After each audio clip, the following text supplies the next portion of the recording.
strong against the Kashtira strategy, even when Kashtira had a Rise Heart. So it's going to be up to Jamal to figure out how to adapt his strategy here. I mean, if you're choosing to play Kashtira at this point, I'm assuming you've made a lot of changes. Certainly, you will definitely have to because those cards just aren't available anymore, right? A Rise Heart's gone. But it looks like Unchained is starting this off with the contract with the gate. Oh, and a very weak opening. I was going to say, it's not already a strong opening to start with contract because you want to use that for the follow-up. You don't want to have to lead with the Requiem here and having Deus Ex out of your extra deck. But to have already opened Requiem as well, you didn't even get to get the free search, 2 cards out of your hand, not ideal. But if it goes uncontested here, Deus Ex, off the effect of Requiem, being able to destroy a card by sending back one of those dark contracts in the graveyard, is going to be able to trigger the effect of Escape here, and Escape is just going to get Nicholas off to the races. Take a look and see what he's going to grab here. It's going to be Shavara for sure. Oh, it definitely is. So now he's going to be able to link these 2 off into Yama, triggering the effect of the Shavara as well as the effect of... I'm sorry. Yeah, he's getting a little confused there. Wrong Pendulum Monster going to the extra deck. There we go. Now, it doesn't look like we've had too many glimpses of Jamal's hand, but if there were a hand trap, I feel like it probably would have been activated by now. Yeah, absolutely. Those effects from the hand. Let's see what you typically look for at this point. You think maybe an Ash Blossom would have happened on the Escape at this point, or even an Infinite Permanence would have been able to be used on the Deus Ex. I guess you could save that for the Yama. But I think once you've gotten to this point, the only effect you're really trying to get around is Nibiru the Primal Being. Clearly, there's no Dimension Shifter either. So it's just up to Nicholas to play around that Nibiru, which is something the Unchained deck is actually very strong at doing, as we've seen, like at least in the initial popularity of Unchained, it seemed like Nibiru was a weakness for it, but then players found out pretty quickly how you can effectively play around the card and just still end on a really strong field. And I think it's kind of become standard now to play that way, just because it allows you to play around all those targeting effects as well, or even the non-targeting effects such as thrust and tactics. You just want to be able to keep that Shavara in your hand to protect your monsters so they can't be taken by things such as enemy controller and such. No, absolutely. It's great that the Unchained deck strategy is to push hard, but its backup plan is to just push harder. So if Nibiru does get dropped down by Jamal here, it probably won't stop Nicholas from making his plays. Looks like we're going to go ahead and link summon into another Unchained monster there. What's interesting is with Unchained, you know, especially with the Unchained Soul of Anguish, Kashtira is not going to be able to resolve those effects because, well, those monsters may not even be on the field anymore if he ends up linking off his opponent's plays. So we were talking about the lines to play around Nibiru. It looks like Nicholas is choosing to forego it, actually just trying to ignore Nibiru right now, because it's not necessarily that popular. Normally, you would go for the effect of Sarama to destroy the Rage and reset one of the traps here. And then the Rage would have been able to add back the Shavara, and then you just go ahead and use Shayama from the graveyard there. But it looks like because he already had a copy of Abomination Prison to add a Shavara to his hand, interesting that... Oh, he's going for another trap card. He's going for Chamber. So he's ending on Chamber, Escape, Rage, and Caesar, opting for the most effects on the field as possible. Definitely push and push harder there. It's also nice to see that he's integrating his Fiend monsters quite well with that Wave High Caesar. But he's passed over to Jamal, so it's Kashtira time. Oh, we get to see a full look at the hand here. There's Kashtira Birth, Kashtira Theosis, Triple Tactics Talents, a Scareclaw Kashtira, and another Kashtira, Right Sock Planet.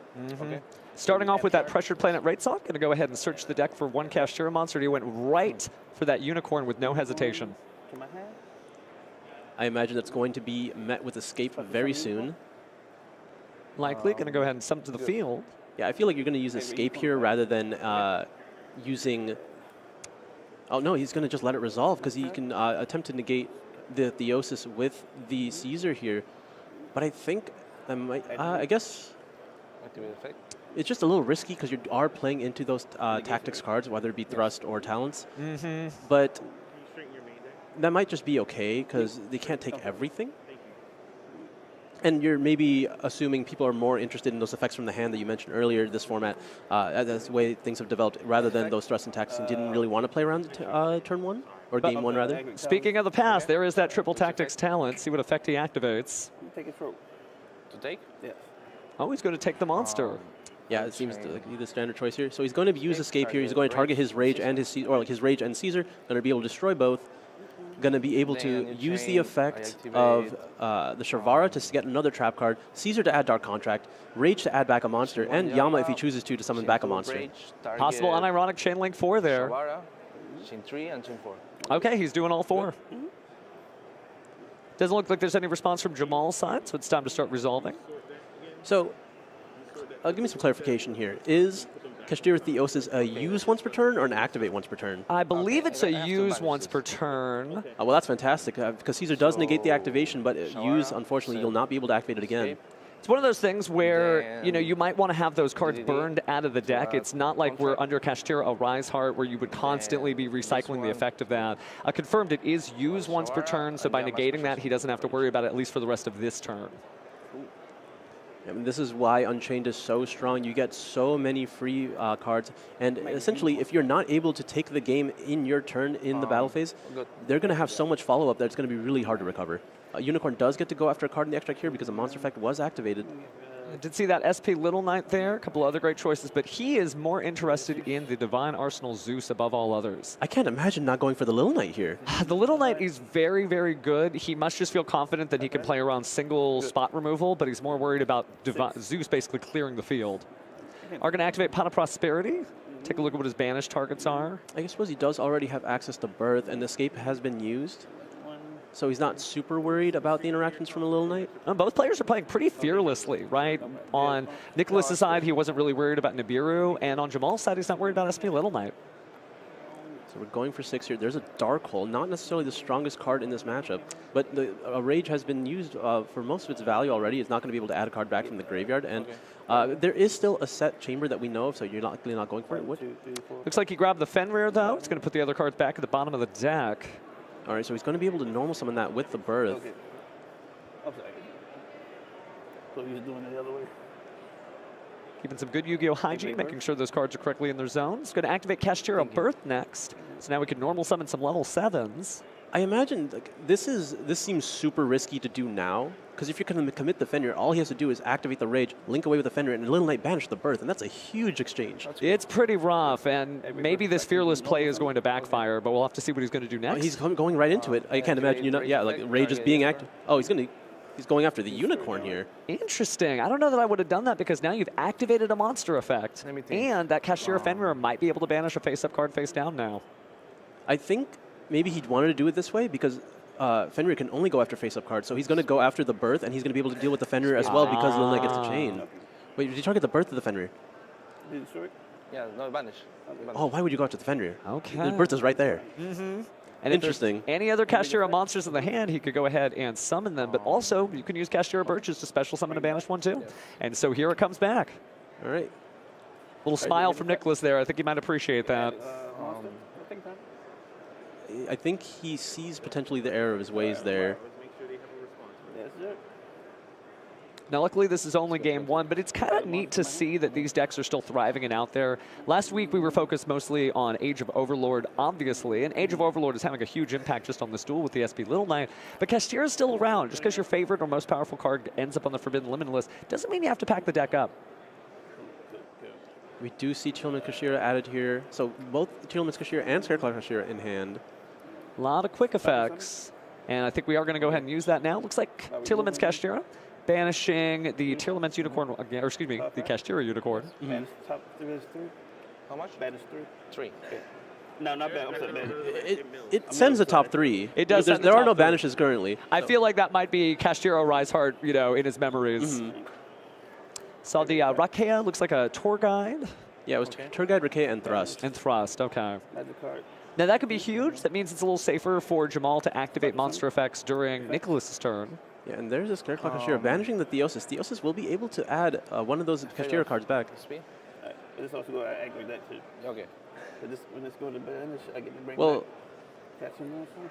so So Scareclaw Kashira is not a cost. It activates in hand, I believe. That's correct. So he would have had to chain Little Knight on the activation in hand before the Theosis is banished. what's your targets? Do have some judges present. They should be able to follow through with that if there is an error of gameplay. But it looks like we're just going to be going after the Little Knight and the Fenrir here. Okay, banish on both. Players still kind of getting used to SP Little Knight. May take a couple more games. Yeah.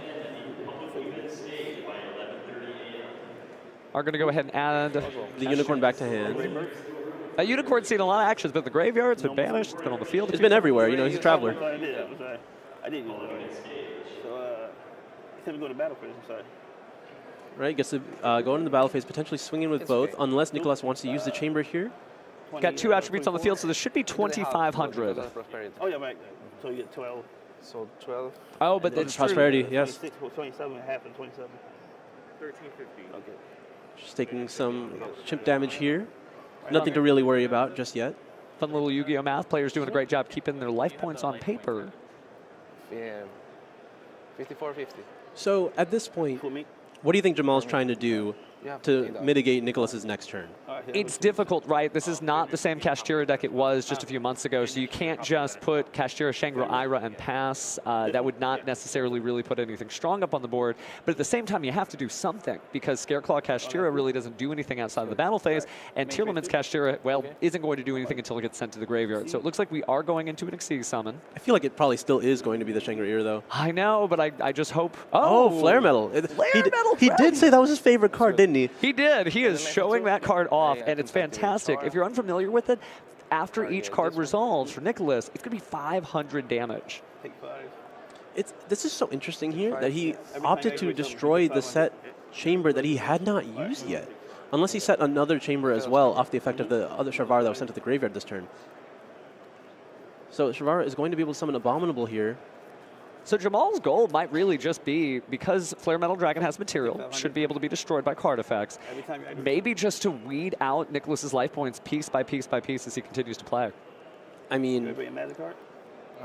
does the effect of Flare Metal activate each time? It doesn't activate, if I recall correctly. We can get the text checked on that, but it should just kind of happen.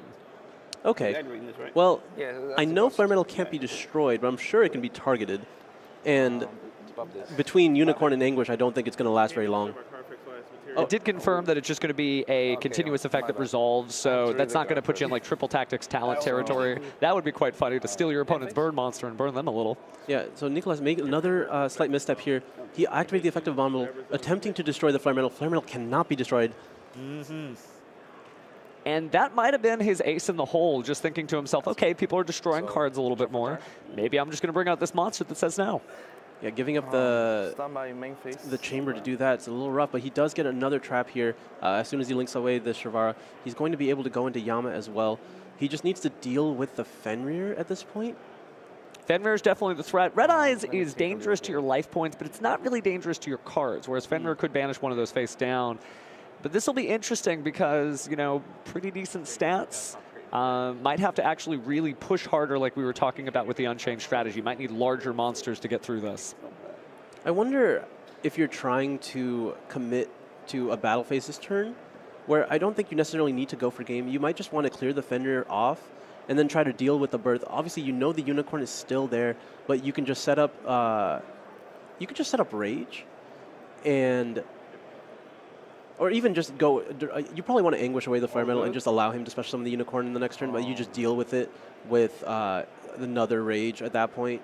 Well, that's actually technically a great point. Those Unchained Link monsters that link with your opponent's monsters could be used to get rid of the Red Eyes Flare Metal Dragon. So that's another opportunity to clear the board and stop taking 500, 500, 500.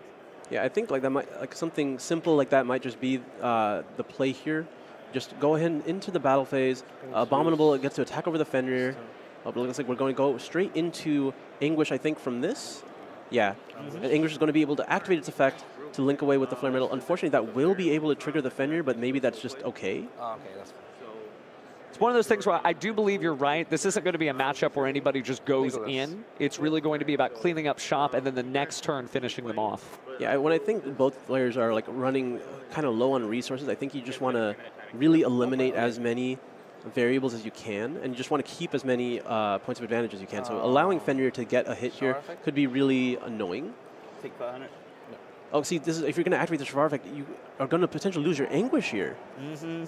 I think the priority, if I was in the driver's seat here as Nicholas, would be getting rid of the Kashtira Birth. I know that sounds a little weird, but that's really the long game plan there. Whereas the Fenrir, yes, it can get rid of one card, but you can also just link it off and not worry about it. But that Kashtira Birth is really going to start counting up there. Yep. Oh, so he's going to be able to activate the Wailing. Yeah, Jamal missed his activation window for Fenrir here. What's your life at right now? Now, that is something that happens when you're playing up against the bright lights. You might duel a little bit differently, but that doesn't mean the game's over. We're still here in just game one. Yeah, we were talking about the nerves of round 1, right, and the potential of the feature match table getting in your way.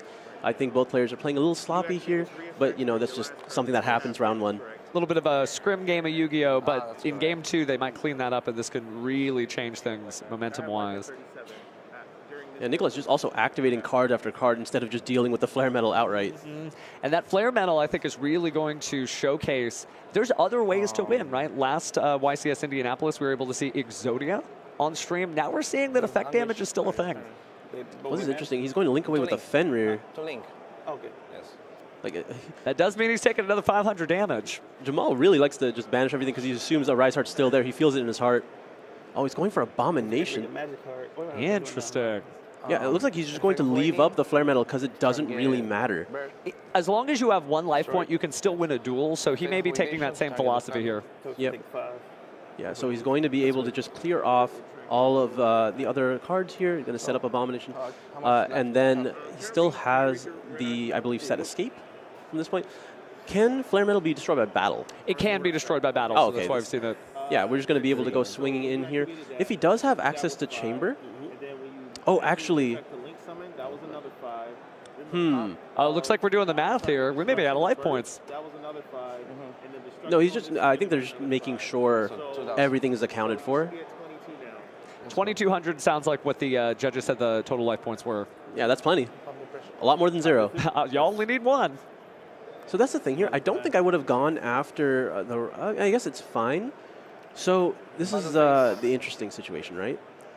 I think this might be able to put up some form of lethal amount of damage because you do still... I think there might still be... Oh, no, the Yama's already been used. Never mind. Because you would have been able to trigger Abomination again when a card is destroyed by battle and destroy one of your own cards in Yama, but it looks like just going for a nice 3,000 here. You have the Wailing, so whenever you summon whenever you link summon an Unchained monster, you get to destroy an additional card, but I believe you also have the Escape, so maybe just focusing on the destruction effects here. You know it's just Unicorn and like 2 other cards to deal with. Yep, just going to pass play here. All right, let's see what Jamal does. Drawing a card for turn. Has infinitely less resources, but could definitely see some Kashtiras in hand. Going to start with that Kashtira Unicorn. Oh, he's going to meet the immediate Effect Veiler, but already has Theosis, and he did draw the Fenrir. But Escape. yeah, he's going to be able to use the Escape here, destroy the Unicorn, so Theosis was not be able to resolve with effect. Doesn't know which different attribute it is. There's no monster on the field. But then the last card is Fenrir.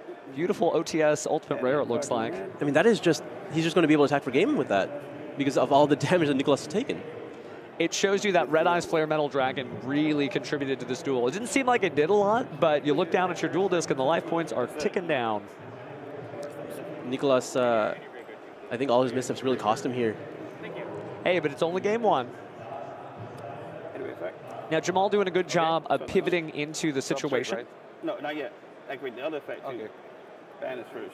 So he's going to go ahead and banish here, and then we will banish some cards face down.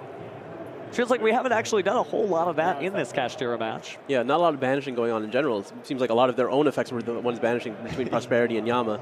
Absolutely. And some Little Knights as well. Taking a peek at seeing what we've lost. But yeah, we'll see if Jamal sees...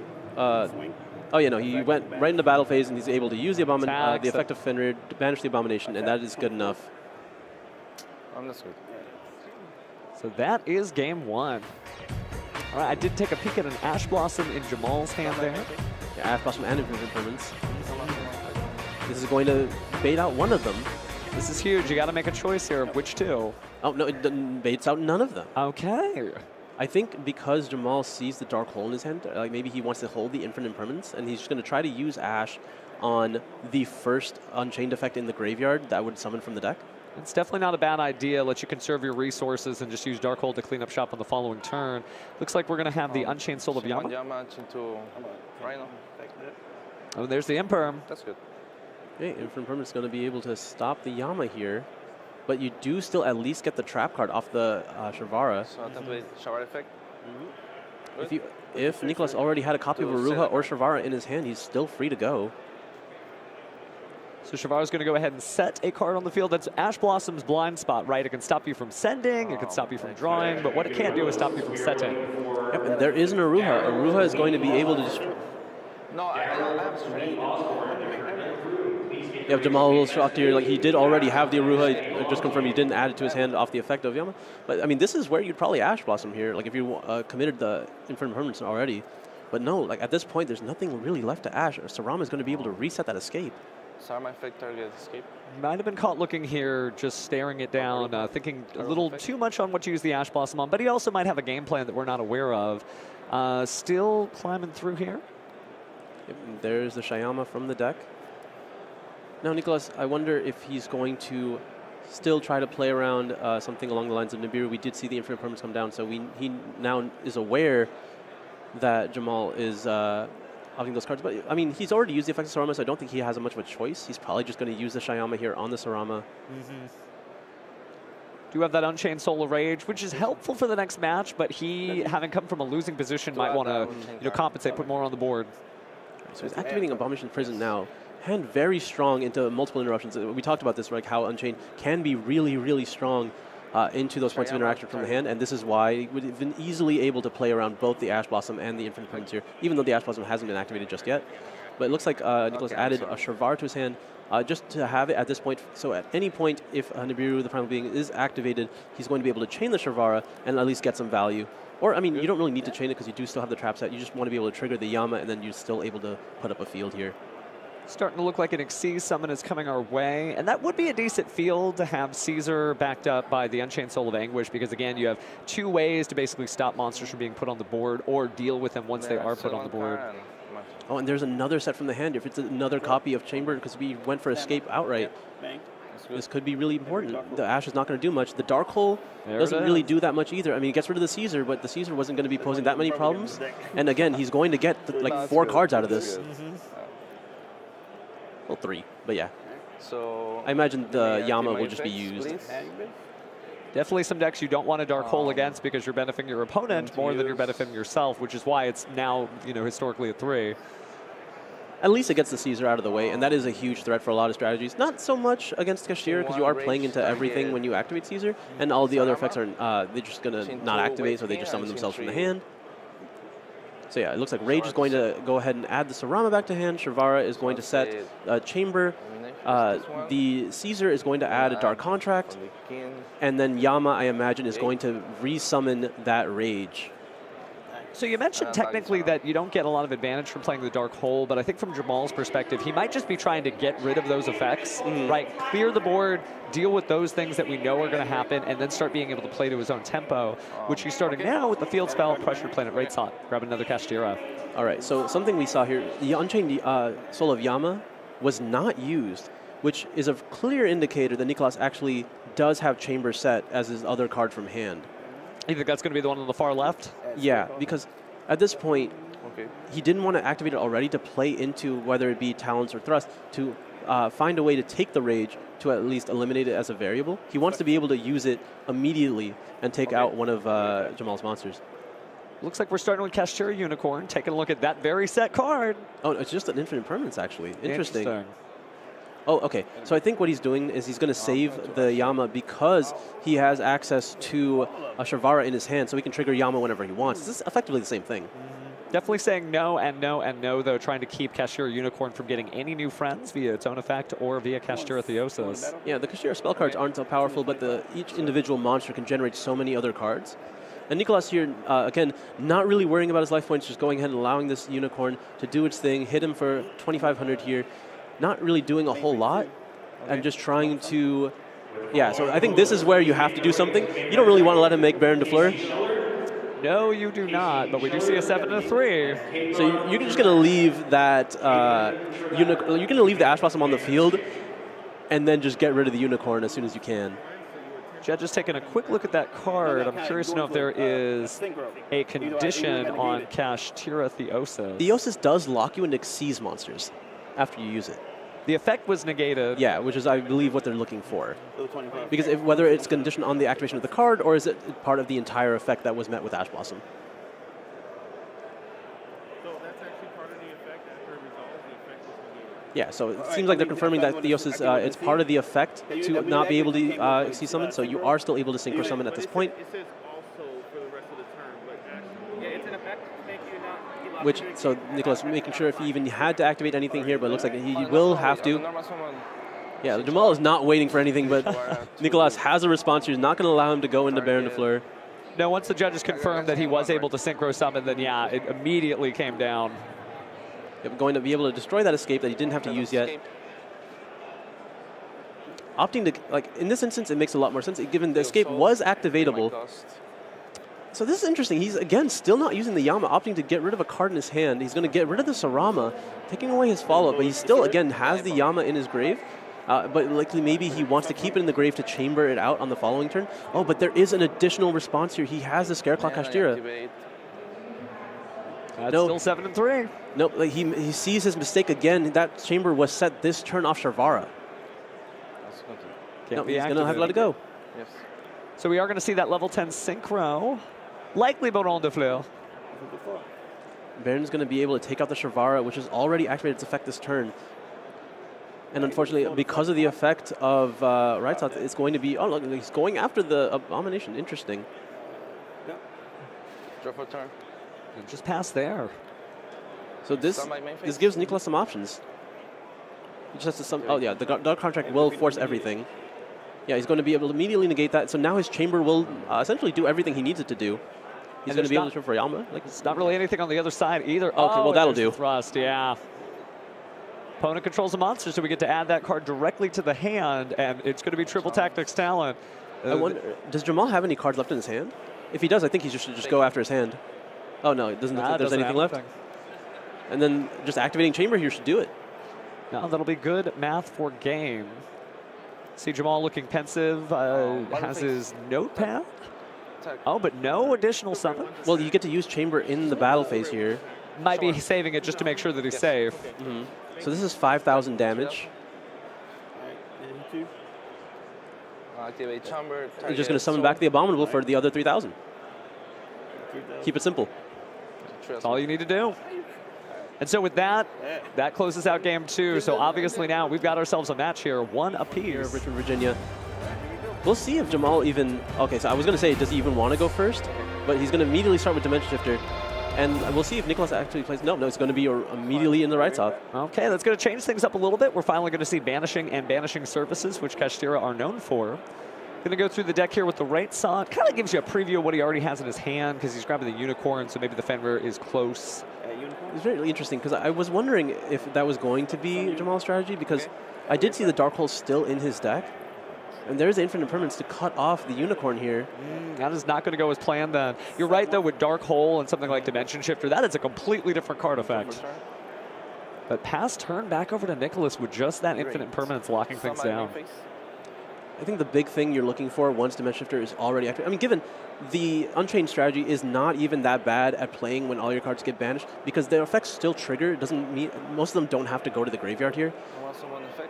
Tour Guide. So Tour Guide actually are really strong normally because of DDD Darius, which is no longer in most extra decks because it would allow you to go straight into your Zeus line. But not this time because that negated impermanence, or excuse me, the effect of impermanence negating it pretty much stopped it dead in its tracks, although looks like we're going to go ahead and activate Abomination's Prison. Abomination's Prison going to be able to add any Unchained card here. So this is... It's interesting because we're in that slug match again, right? Both players are trying to get their game plan started, and Infinite Permanence is a great card because, again, it's not a monster effect, so you're not triggering Triple Tactics Talent, Triple Tactics Thrust, but you're stopping things, and it is just wild to see that both players are just scrambling just to get set up. But we do see that Aruha added to the hand. So I think the fact that Prison has resolved in the situation, I think Nicholas can tell that Jamal would have used an Ash Blossom on that. And Effect Veiler is not something you can use. No other copies of Infinite Permanence can be used under Shifter here. There's not going to be any Droll and Lockbirds, so it's only Nibiru that you really have to deal with? All right, so now you are locked into Fiends now that you've used the effect of Aruha in hand. So not going to be going into Zeus this turn. So maybe Nicholas is just going to have to try to go for that damage right now. Certainly seems like it. It cannot afford, especially with the time going on the clock the way it is, to just run into another situation where you're under Red Eyes Flare Metal Dragon, and the more that you try to fight, the more you're technically putting yourself in a losing position. Absolutely. Now the thing is, the Unchained deck into Dimension Shifter, because again, this deck is a deck that would also side into Shifter itself. But this is a position where Nicholas might just be able to put in 8,000 damage. He can activate Shyama here to destroy Aruha and destroy the right Soth. It looks like because a monster effect was activated, Unicorn is going to go after that Little Knight now. Little Knight hasn't put a lot of work in this game. It did some in game 1, but it's been kind of missing since then. But here comes the Triple Tactics Thrust. That's game. So you think he's going to go ahead and grab the Triple Tactics talent, take control of the monster, and yeah, the numbers are there. So I think all he, so it's 15,000, 2,024. So it's not both players get off the right Soth, obviously. So I think just he could just do this now before. No, there's no way another Infinite Permanence is just sitting in the hand. But yeah, you just activate Shyama here to destroy the Aruha and the right Soth. You summon just a bigger monster, probably like Abominable, and then you take the Unicorn, and that should be enough. And I think that's exactly what he's doing. There goes the right Soth, and there goes Unchained Aruha. Yeah. Oh, the soul was just in the hand. So wow. So it's interesting because I don't think he even needed to do this. I think if he was going to do this, he should have Talents, looked at the hand, and then done this, because this should have been enough damage outright, right? So just in case there was a Nibiru the Primal Being. This would be the time for that Nibiru to get slammed down, but I do feel like we're probably going to see the Triple Tactics talent, although he seems like he wants more insurance. He's going into that extra deck. He's going to go ahead and combine these monsters. Well, yeah, now there's no chance of Nibiru anymore. Now Tactics can just take it. Yeah, he's making sure to not commit to the Impermanent Zone, just not really remembering which zone it was, but just one of the side ones are fine. And this is enough. Yeah, there's our math. GG's, Nicholas gets to move on 1-0 here at YCS Richmond. I was very lucky because I played really bad.